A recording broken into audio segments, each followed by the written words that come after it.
bakangi sirène nandaku ya pasteur Moïse Mbiye bakuti sirène kuna nandaku na ye bien aimé o pasteur Moïse Mbiye asima bakis makamo Roger baka alobariza ya solo bon azali symbole ya Poséidon, c'est-à-dire déesse et sirène de la mer.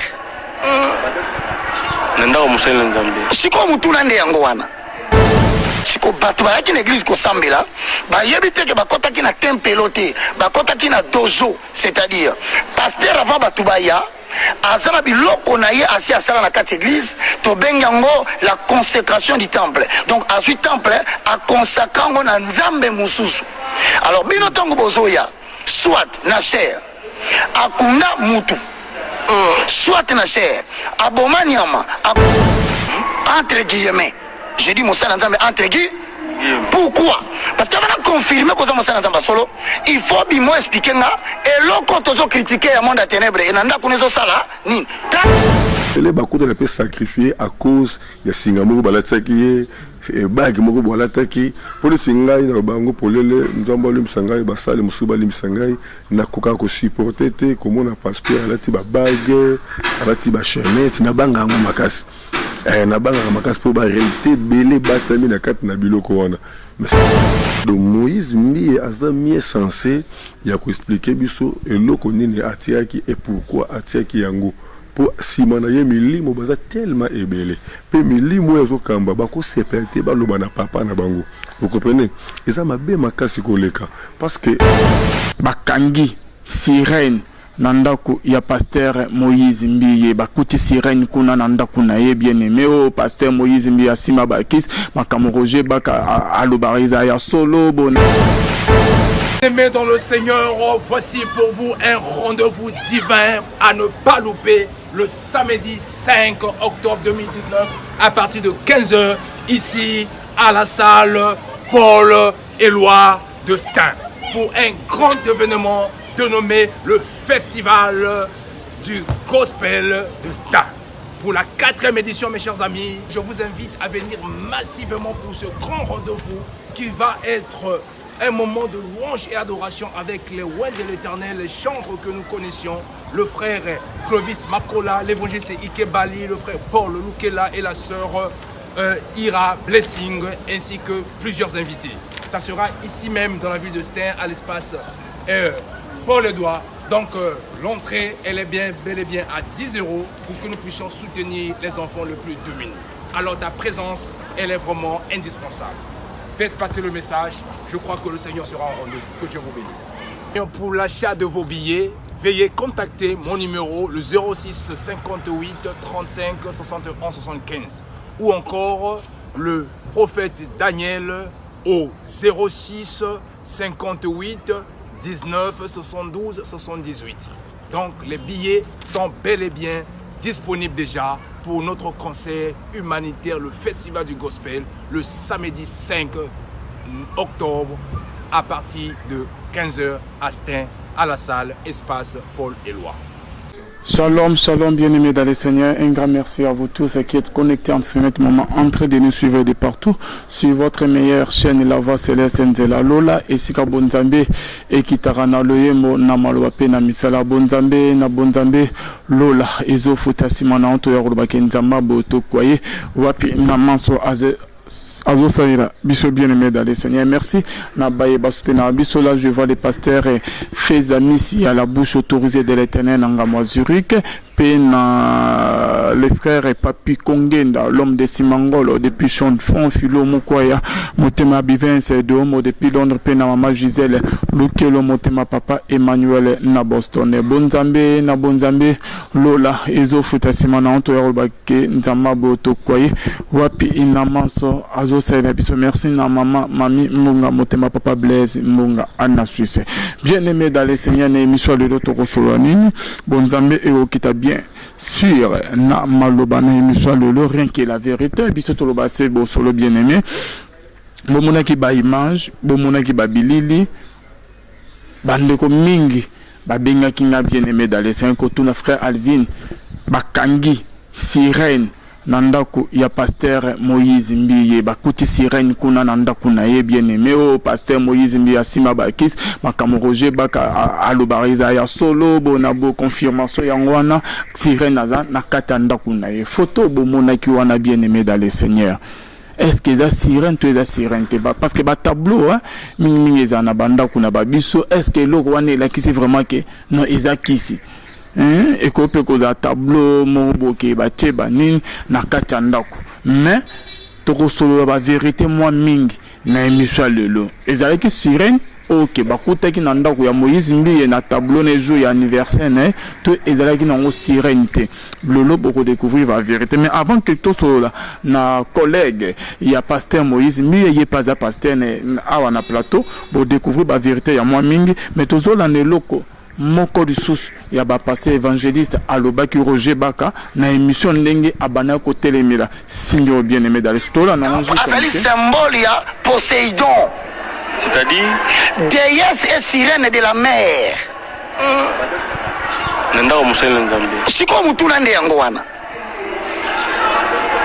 C'est ça la problématique.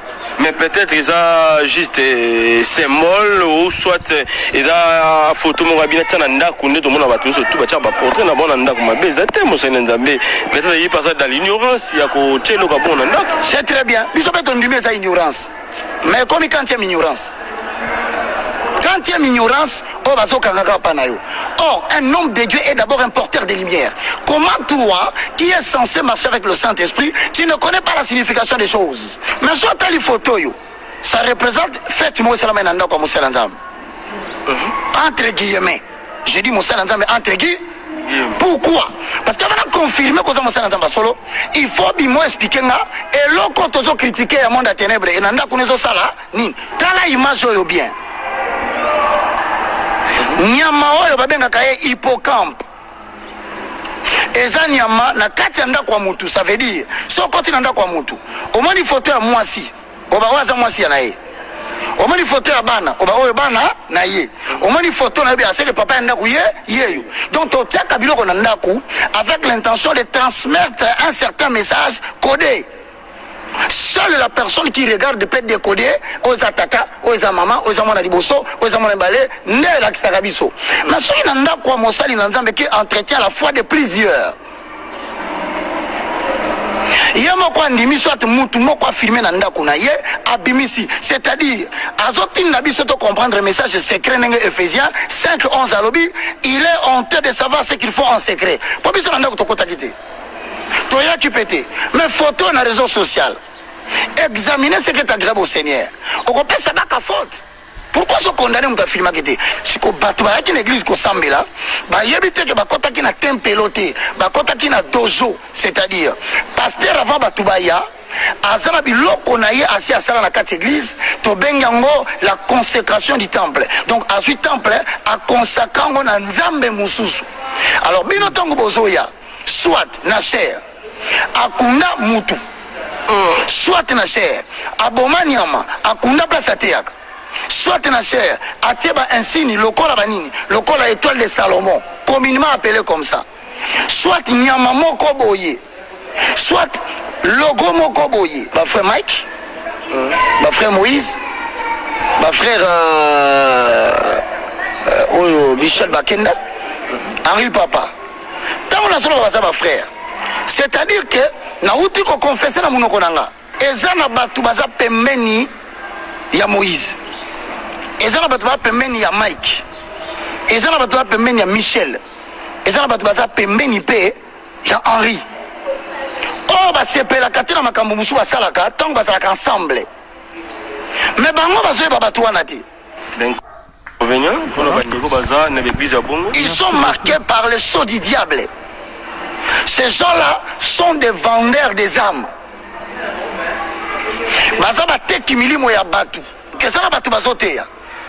Merci beaucoup, Nabandero. Je crois bien que le message est l'équipe. Et mon confrère, mon ami que j'aime beaucoup, Yves Ipan, j'espère pour mon appel sur Mbote Kota Ozali Yves Ipan.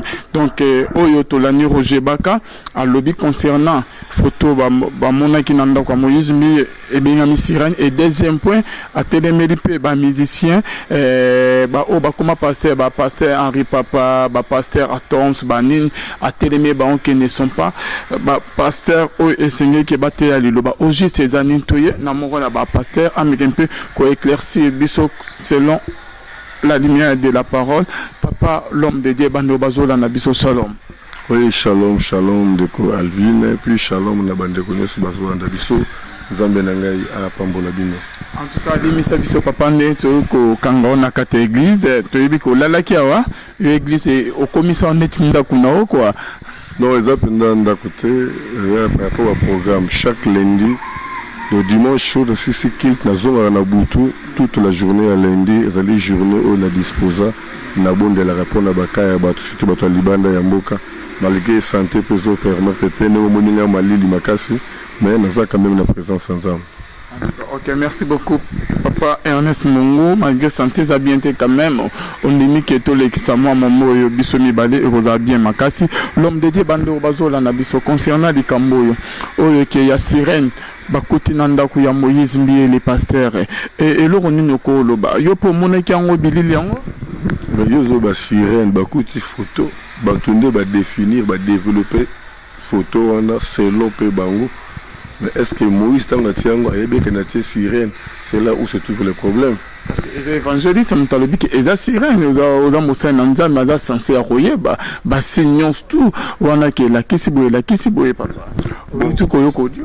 Oui, na yoki audio. Le problème est que ngai personnellement tant nazokola monika kabu jeunesse na somba ki pe bulu moko boye na ba dessin moko bondeka ba fantasy na la tango pe na kingo nanga nazotambo na kutena papa moko abenginga atuninga question moko ya comprendre ngote apa tuninga un signe o yebi nga habité bon la tango pour na bino na tango ka ndenge ka mode kaka abi non kende na stade de martyr na pavillon tel okuta chinois moko zawana soko tuninga la kiseka signe o ya ko expliquer ba réalité makambo eza na bangi mala moko na longoli na bwaki.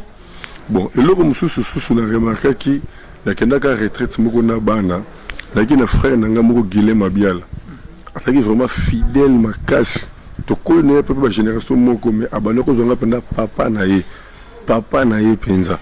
Alors tant maman Esther abani ko sakola pona batu akomi na tour ya frère nanga Guilhem Mabiala asakoli pona ye alobi na latisio bracelet pona ko talisa yo intimité ya ngai na yo sikoyo bracelet na mboko ezate na yo comprendre que nganza mbalo bana ngai ke na latisio alliance nanga donc on comprendre que alliance ezotia batu na bomoko na liaison alliance ya mariage etika nga na liaison na mosi nanga alliance ya nzambe etika na liaison na nzambe na yo comprendre que bracelet elakisaka intimité de ceux qui olati singa moko yo peut-être oyebite mais muto asali singa wana ezana makambo asali okati na singa wana yo tongo latingo par ignorance automatiquement au commune intimité na muto asali yango na frère moko za libanda awa bayaki na awa liboma tant bani ko bonde la nzamba test pour que eloko sali c'est liboma ba pesa ka singa moko na église moko selembao croyez que ça pour la protection or à partir ya singa wana ni milimo balanda ki vous comprenez donc biloko mususu toko sala ngo peut-être na carte na ignorance peut-être na carte na moi sentiment biloko mususu pe toko sala ngo par rapport ya prestige tout le monde na ville ngo ba teke la kabiso ba signe ya ba matière moko songolo ba dessin moko boye toko tape na ndako. Bon on a moni na photo normal na dessin ya nyama moko normal ngalo ko na révélation te eza difficile pour na juger pour tout le monde ba ndako belé to taka ba signe belé et loko ndeko Roger Bakazoloba ce qui pas nanga na ko profiter na te yande batu boke bakosalela ba signe oyo bozoye baté to ba signe oyo bozoye baté parce que ben signe e bombi makambo e belé na tima na yango. Vous comprenez? Parce que bato belé bakoto na pe sacrifier à cause ya singa moko balataki e bag moko balataki pour le singa na bango polele nzamba limsangai basale musuba limsangai na koka ko supporter te comme on a pasteur alati ba bag alati ba chaînette na banga ngo makasi na banga makasi pour ba réalité belé batami na kat na biloko wana. Mais ce n'est pas que Moutouati Bag est un problème, c'est un problème. Le français, l'article dépend de celui qui l'emploie. Donc Moïse Mbi est mieux censé, il y a qu'à expliquer et l'eau qu'on est Atiaki et pourquoi Atiaki Yango. Pour Simanaye Mili, mon baza tellement ébélé. Puis Mili, moi, je kamba, bako séparé, ba lobana papa na bango. Vous comprenez? Et ça m'a bien makasi koleka. Parce que la photo d'abord, la photo c'est une histoire. Toute la photo, toute une photo représente quelque chose. De photos à histoire. Ils ont représenté ma cambouébélé. Photo moi au monde na miroana. Mais ça va expliquer photo wana et que bête ba histoire ba anena ba ani kaka partir la photo wana. Vous comprenez? Donc ils ont vraiment nécessaire. Il y a peut-être comme on peut expliquer pourquoi photo ils ont symbolisé et pas il a eu. Pour Batouba longa peut-être na ignorance. Nga particulièrement dans la révélation mon côté ya Nyamawana pour na définir que ça sur en tout cas dans la révélation là. Roger Baka l'évangéliste a lobby que dans net que banvoutement batienete bandeko bandimi na temple donc azo donc azo me manka na ndenga magie azo mona kendeko adana bakisi adana ba magie nzama yeko bimise polele à partir ya photo na bakisi na bimi polele ya confirmant que ça sirène moko ya mai. Bon, confirmation naye monutinga ce que zaki eloko oyo ezo concerner nga to libota na nzambe na kota mabundeli ponza matal sanga importance eloko wana mais comment on boye nazomona et pas na ngai na zana importance ko landela ko buzindo eloko na moni na photo wana te, vous comprenez? Mais Roger Baka azo sala ngo peut-être par rapport à mission au nzamba pesi. Parce qu'il y a le but qui nous a appelé une mission, il y a dénoncer, pour dévoiler, tout. Ça a été par rapport à la mission de Zambapé, c'est Nazolande, la Kaba, Makambunyo, c'est un peu anormal, la volonté de Zambé, ils ont contredire les Loban Zambé. Je ne sais pas sa mission. Mais quand moi, je vois que dans une photo, je vois des photos, tout ça. Et là, comme ça, nous déploré, et ça, nous avons pardon, mingi. Parce que dans le but, il y a Roger Baka, on a la prise de piège pour faire le capé Roger Baka pour nous recevoir peut-être, mais tant est-ce qu'il fallait qu'il pas tout ça la bouille, tout ça la bouille, vous comprenez? Parce que nous ici, nous avons déjà Roger Baka. J'espère que tu es banni tout au long de l'émission des fois, je crois. Et si nous avons tant que nous avons dénoncé, tout ça, nous avons dit, est-ce que nous avons dénoncé, pasteur? Aux hommes que ça va risquer ma casse, il faut que la journée na kat na bunzambe na kat na prière tout ça. Alors oui, nous avons préparé intercession en tout cas tous au bondé. Vous comprenez? Tout soit na ndengwana. Alors les mission Zamba PC, babi nous connaissons en partie, nous prophétisons en partie. Ngan Zamba PC nga mission na te repentance. Pena kangola milimo na batu o baza prise en otage na monde ténèbres. Il faut na vendre la mission Zamba Pesinga. Vous comprenez? Faut na vendre lango, le kotinga na ba jeune na ba retraite pour la milimo ya batu. La mission Zamba Pesinga. Et ce qui peut Roger Baka peut-être za ko tungi sama, ça par rapport à mission Zamba Pesinga. Ils a par rapport à mission Zamba Pesinga. Donc ils a pas si pour na juger Roger Baka, tout na juger Moïse Mbi. Donc quand moi tout 59 volonté Zamba s'accomplit parce que Moïse Mbi Azamusa Lianzam, tout le monde à hôtel, le Bananzam, tout ça. Ils n'ont pas si pour tout juger. Vous comprenez? Je sais pas, le but que Moussa Nanzam entre guillemets. On a ça, ils ont arrangé que Roger Bak. Ayebi le pourquoi, à le but entre guillemets. Vous comprenez? Mais quand on a le Baka, vous savez, tout ça a formé le mot qu'on Zamba Pesabiso, et on a remarqué que Bastal Nanzam, tout ça, il a formé le Wanate. Formule Nine. Matthieu chapitre 18, verset 15 à 17. Nzamba lobi soki omuni mutu moko na mabe luka yebusola entre bino mibale. Soki ayoki yote luka mibale misatu dans la foi. Ba kende ko solola batu wana bazala ba témoin. Soki ayoki te bozo dossier wana bomi mongo na kati na église.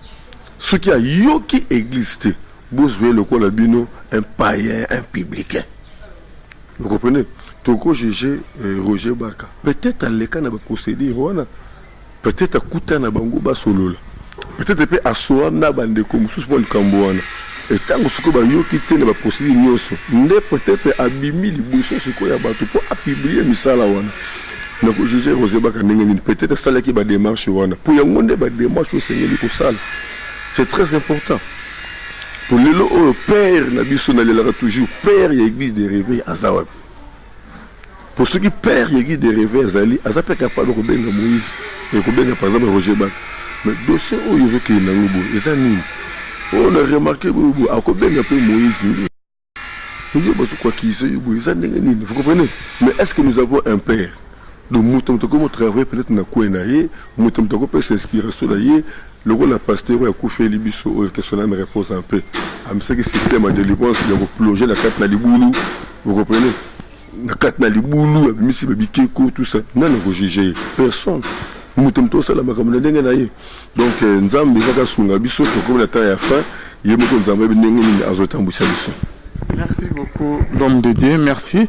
Bonzambe na bonzambe lo les ofuta. Simana auteur bakenzama boto kwa. Ewa puis explication bien aimé dans les Seigneurs pas imoko ya pasteur papa Ernest Mongo. Et deuxième papa Nina Biso ezali par rapport ya ndenge pe Roger Baka azo lingate atelemeli pe apesi message na ba pasteur Atoms pasteur Henri papa na Nisus frère Patrice Ndoyi Musoko je crois na ba Misus atani quelques personnes wana oyazo teleme ba onke bada ba pasteur te bada ba frère pe a lancé message que bazonga na nzela nzamba kuma bunga nzela yo munyonde surtout par rapport à l'anniversaire au pesa qui va souhaiter et surtout pas nanyo ce qui est on a besoin un musicien héritier. Ouais.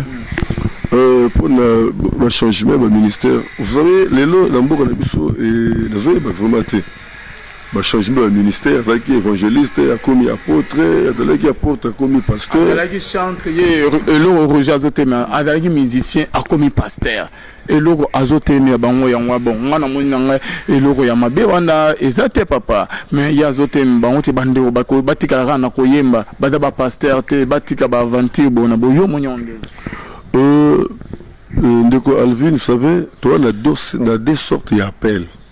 Tu as un appel au ministère, un appel au service. Vous comprenez? Appel au ministère, ils allaient appel au yo de cause travailler dans scène en onction yanzambe. Appel au service, ils allaient appel au yo de cause travailler dans scène en onction ya musali yanzambe. C'est ça la différence. Vous voyez? Ce que yo na bandeko yo bazo yemba, ming ils allaient appel ou ils allaient lié na service. Vous comprenez? Parce que appel le service, ils rappellent à don, na capacité de marabobele. Alors bandeko bele va transformer appel le service na ministère. À cause petit ya don, ya ba capacité. Mais l'église bele fungwa mi lelo yo, ils aming appel à ministère te. Ils appel au service à cause de ma capacité, à cause de ma grâce, à cause de ma don. Les bongoli appel au service, comme ça appel au ministère. Oh, ce que bongoli appel au service, na appel au ministère. Il y a qui ont beaucoup songolo au s'arrêter. Ils ont beaucoup songolo au la limiter. Pour moyen aux onction fraîche exacte. Est-ce que aux anacé na ministère beaucoup songolo, c'est na onction beaucoup songolo. Bon, le quoi la bande qu'on a vu sonner ou la qui bango. Bayembi bakomi ba pasteur parce que bayebe ke baza ba pasteur ndi se basali ba album to bayebe kité après ba album ndi be koyebe ke baza ba pasteur là vraiment je ne sais pas mais koyemba ezali pe appel au service ezo ko accompagner ba mateya koyeba bayemba ka déjà mateya tant basala ka ba croisade basala ka ba concert na bango religieux ezana maluyembo mususu etusha penza batu pe bata bongo la mitema na bango ebinga na kanga maka na dossier o ekanga pe apôtre Paul na situation mo zaki mo malamu te na zo boya ngo meno sentir que kaninga penza na ko prier boy kaninga na koti mabondeli mais mukolo mo yembi oh je ne sais pas si pas comme pasteur il faut du ciel et pas ay magenze moko mabel na boy ko salai yango nde nazali ko salai bolamu na lingi ko sala solo na kokite tala yoka kanzembo j'ai senti l'onction en moi et tindi kanga na kat na prière moko songolo et depuis ça la prière na va kimia na dossier on Vous comprenez? Donc, au yemba, bato ba bongo limitema, au yemba, bato ba zoni na volonté nzambe sans que ote na Bible boy, mais ote kati na lo yembo.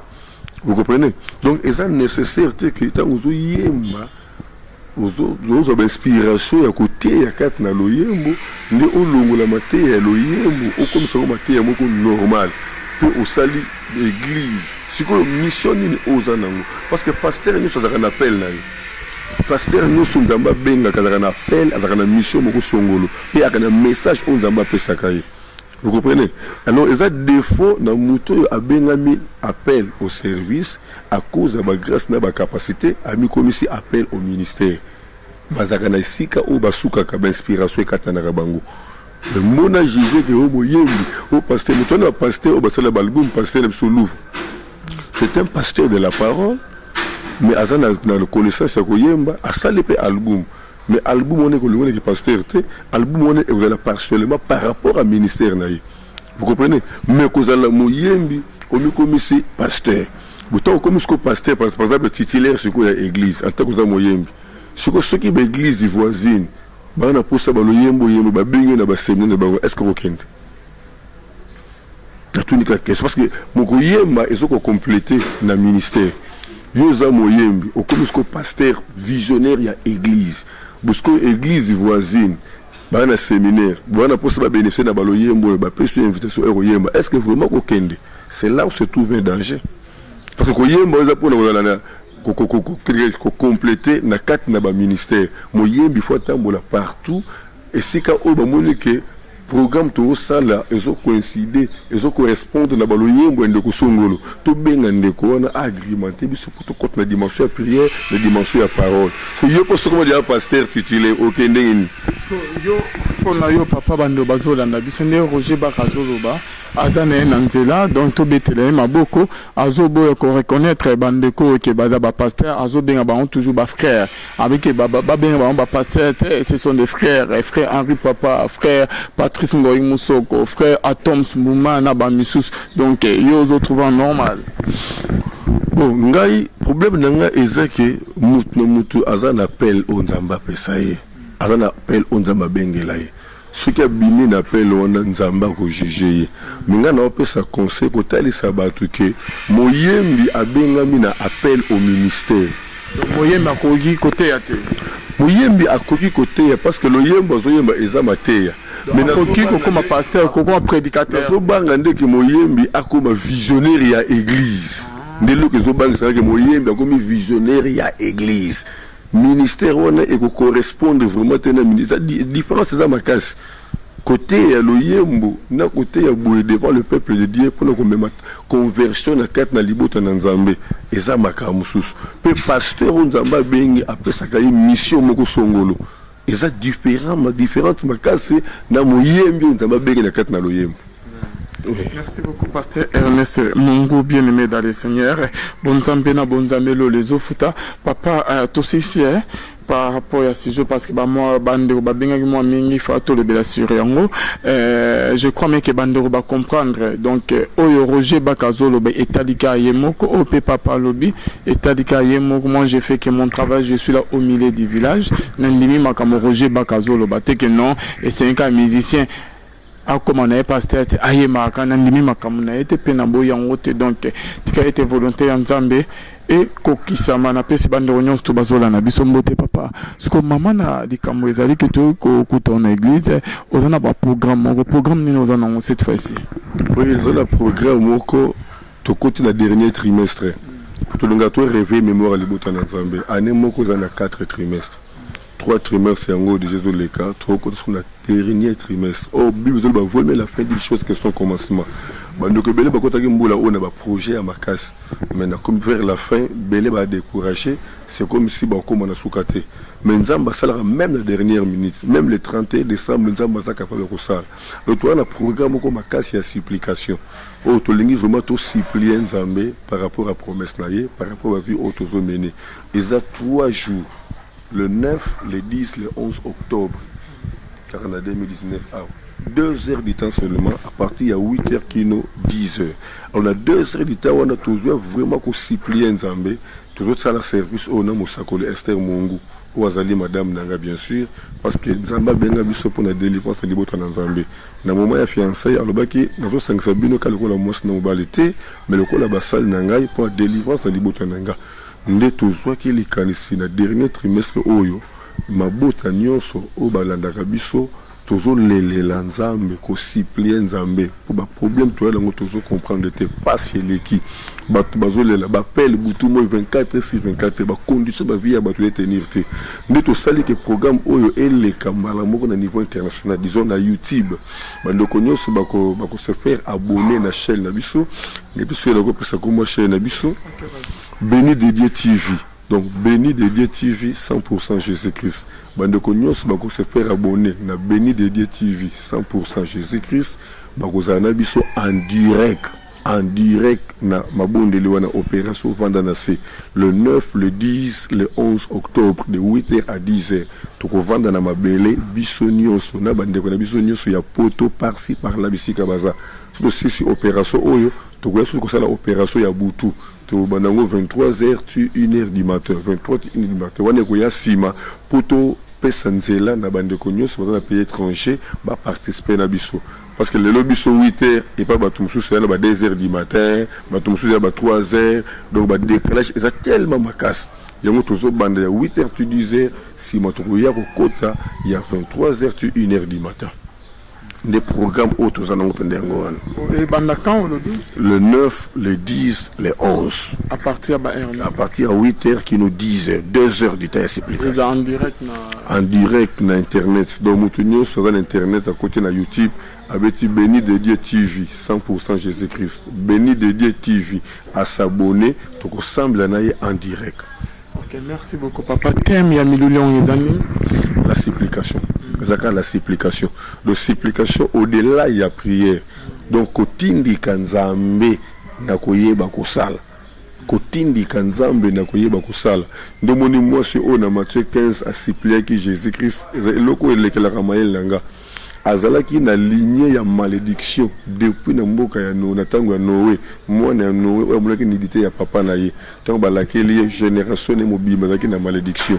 Alors moi c'est qui na contré wana tango ye ko lelela Yesu likamba ko kamwa Yesu abeti kara ba disciple ko ba siliki ba bisi Yesu me benga na mona moi o azo déranger biso mais moi moi ça supplier Jésus et ce qui est plus grave Jésus répond de moi sur wana alobi bilei o ebungisa ipona bana ya bato ba pesa ngo bana ya mbwate ba pesa mona ba mbwate mais moi ça supplier Jésus ko lobana ete ata bana ya mbwa baliaka me ba miette o ekuya kana se na mesa et loko est touché que Jésus-Christ ah non abusa ni kaza na contre malédiction akata ke le kambonaye donc c'est cette supplication de toto kumba libota na Nzambe to lela ya bato bazo souffrir même bato ba bibi c'est ba pasteur ba na l'église bato baza ko se retrouver te ya moto zo benga bato te boya ko prophétie miracle délivrance te bato ba ya to lelela Nzambe baya to supplier Nzambe et Nzambe oyo abenga biso to belela yepo ayanola biso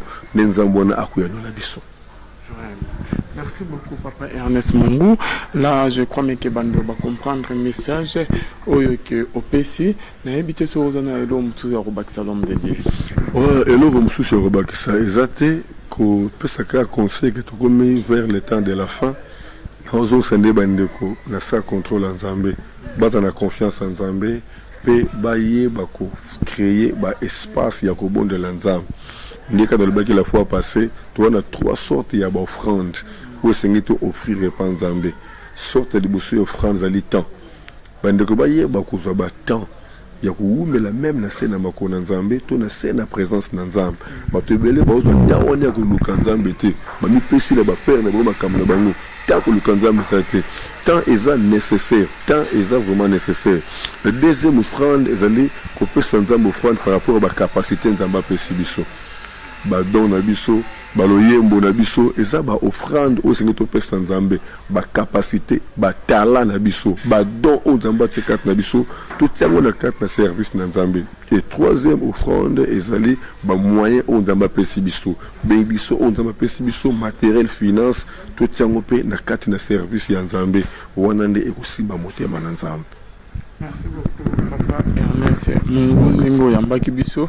Merci na bande union to balanda biso votre numéro de contact na ba obazana pour ça ko en contact na yo ko so na yo ko tuno ba mituna miso o ke biso to tuni liboso caméra te ko za peut-être na besoin mo ya lo samo prière requête o ko kiko yebisa bango nini.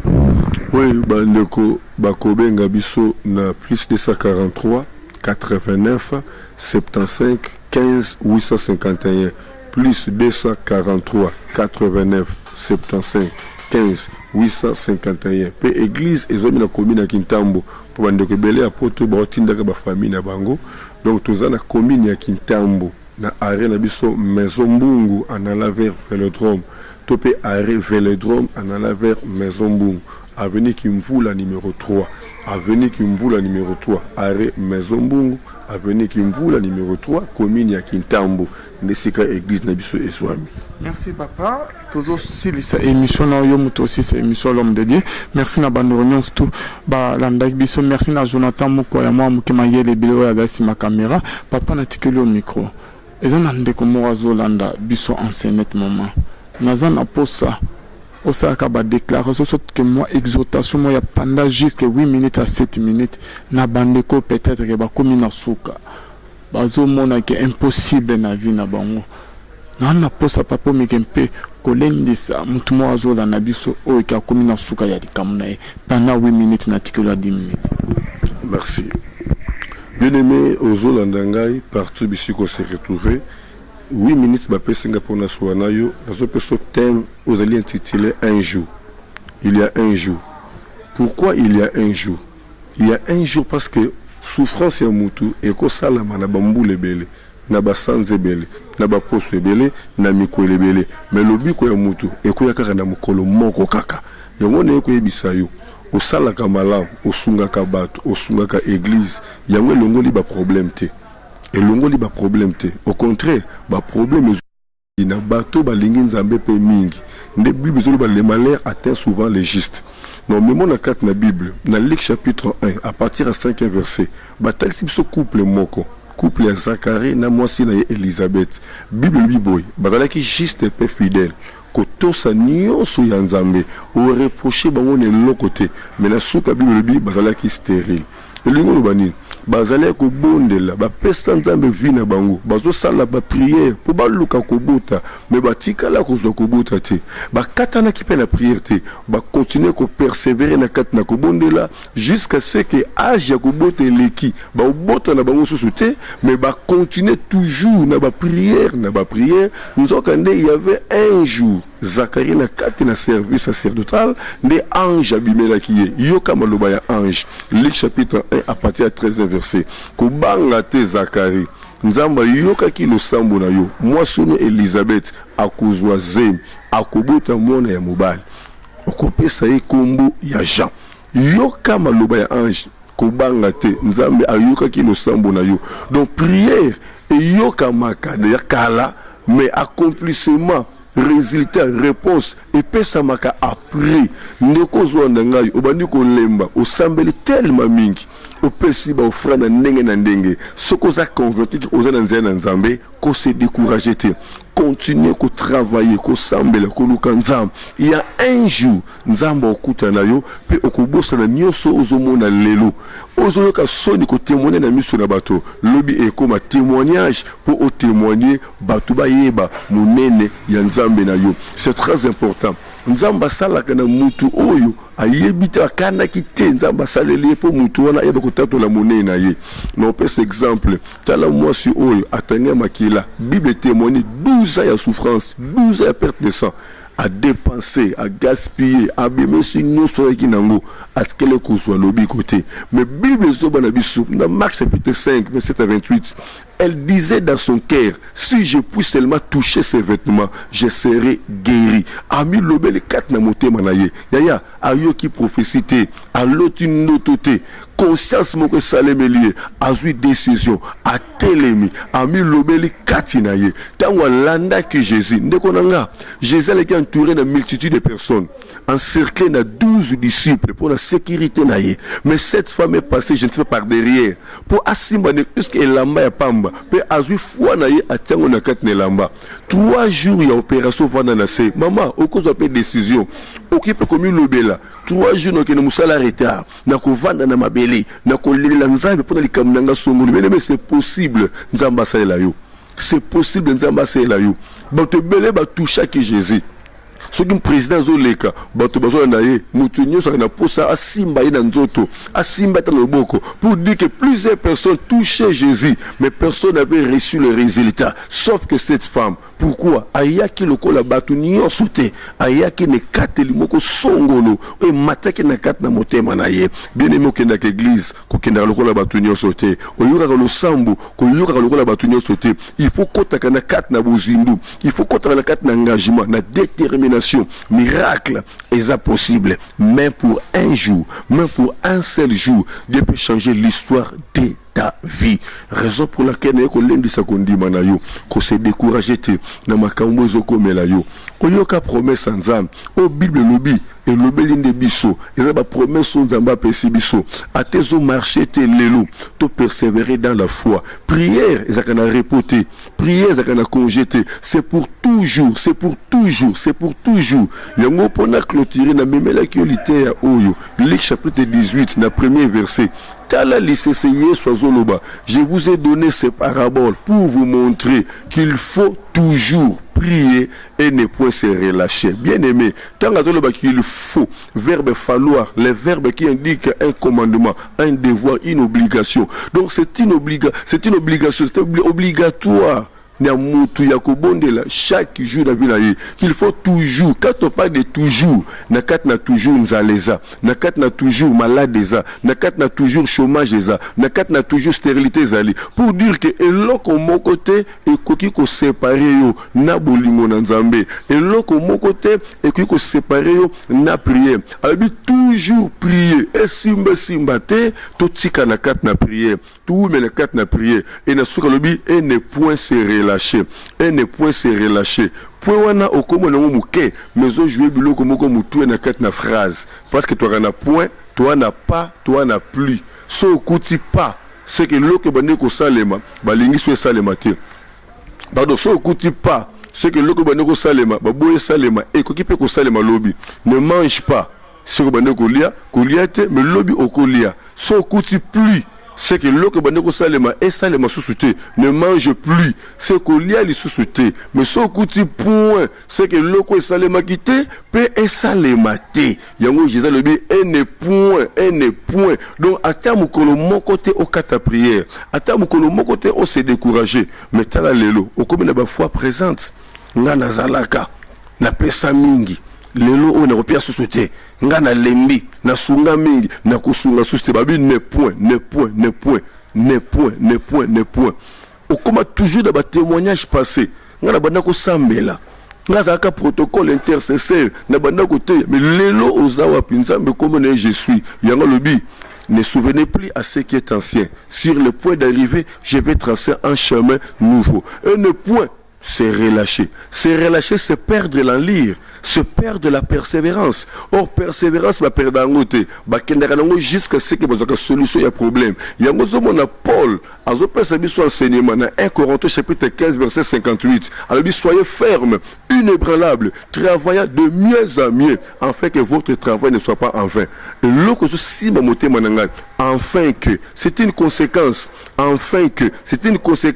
votre travail ne soit pas en vain. Et sa conséquence au yokozwa ceux qui ont se découragé ceux qui ont persévéré musala yo et kozala musala ya pamba soyez ferme la fermeture mais la fermeté ce n'est pas une petite chose soyez ferme batu bakoloba batu bakotonga batu bakokritike mais koningana te telema na place na yo soyez ferme eux ne passent koningana te kokweya te travaillez de mieux en mieux sala malamu likolo na malamu ozotambola na moi 2 heures de temps à prier bazo tonga bazo finga bazo critiquer banda ko prier 3 heures de temps à prier bien aimé au fur et à mesure makambo zo marcher te na vie na yo ne moment wana nzambe atmona susu motema na yo amona susu engagement na yo et donc clôture ça yo tala histoire ndeko na biso Bartimée oazo monate Bible témoigné abandé komona te na Luc chapitre 18 aza mutu o ba pesa référence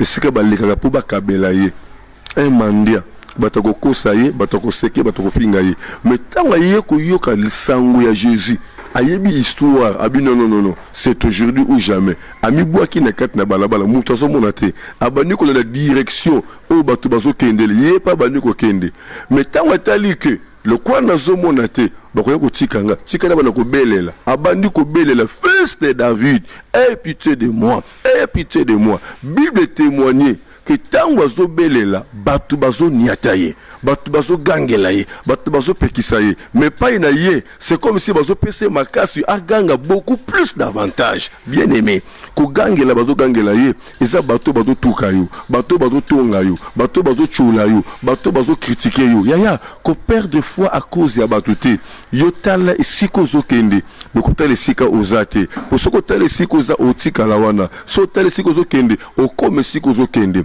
kondime la muta okumba vélo ata makole ningani chaîne longwe misne kendaka toujours liboso et c'est qu'en lire ko silela neska ko telema abongisi chaîne pour à continuer marche na ye ne ko psende ko moko lemba ki zwa makasi oza ko se retrouver te Isaïe 40 29 à 31 apesa ka makasi na ba obalembaka apesa ba bapu ya sika ba pumbe ko leke sika ba sukelaki zwa makasi sika nyoso landinga ngonga nyoso landingai nzambe ko bisanga na yebisa yo zwa makasi kolemba te situation na yo ayebi yango problème na yo ayebi yango nzambe pseki Zakari ko banga te nzambe reki lo sambo na yo mwasi na yo akozwa zembe ayokaki moment o nzambe azoloba ayokaki moment oyo Zakari a na stérilité lelo makambo zo marché te mais nzambe sa bongisa dia programme pour na peso exemple moko soki mwana zolela mama o azana mayele ya bososoli mwana boko me libele mwana lingiso ba mema eta boy ba bondele maman comprendre que nzalo yo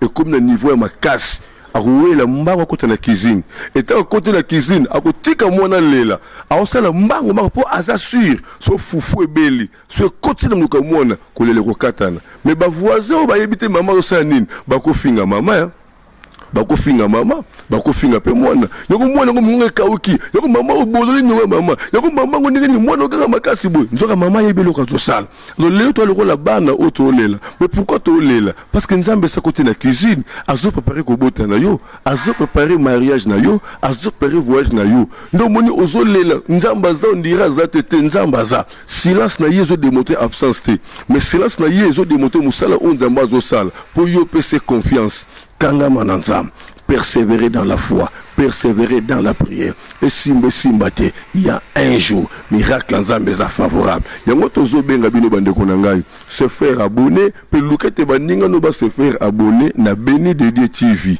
Béni Dédié TV, Béni Dédié TV. Le 9, le 10, le 11 octobre, tozana mabondeli ya supplication, tokolela mawa nzambe kita, ngulu nzambe kita, pote nzamba sela biso, yende ayebisi biso. Parle toi-même pour te justifier. Produisez vos moyens de défense. Boyato se justifier par rapport à parole naïe, par rapport à promesse naïe. Et ce correspondre te na vie autozo mené. Toko lela, toko buka ma bolongo na biso na se, toko tiato na biso na se, toko vanda na mabele, toko lele la nzambe, toko bonde la nzambe. Amona sous promesse naïe, amona sous maloba naïe, en fait que accomplir yango pour te azanzambe oyo akosakate.